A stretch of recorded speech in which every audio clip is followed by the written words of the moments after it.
குந்தி சமூகத்தின் பழிச்சொல்லுக்கு அஞ்சி தனது முதல் குழந்தை கர்ணனை நதியில் கைவிட நேர்ந்தது.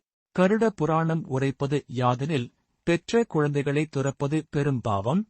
இச்செயலுக்கான கர்மவினை வாழ்நாள் முழுவதும் துயரத்தை தருவதுடன் மரணத்திற்கு பின்னரும் தொடரும்.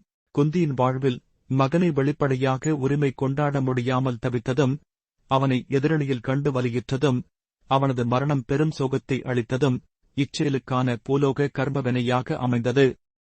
மரணத்திற்குப் பிறகு கருட புராணம் குறிப்பிடும் நரக லோகங்களில் இதுபோன்ற பாவங்களை செய்தவர்கள் தாமிசிர நரகம், அனித்தாமிசிர நரகம் போன்ற இடங்களில் கடுமையான வேதனைகளை அனுபவிப்பார்கள். அங்கு அவர்கள் தனிமையிலும் பாசமறுப்பிலும் உடலீதியான துன்பங்களிலும் உழலுவார்கள்.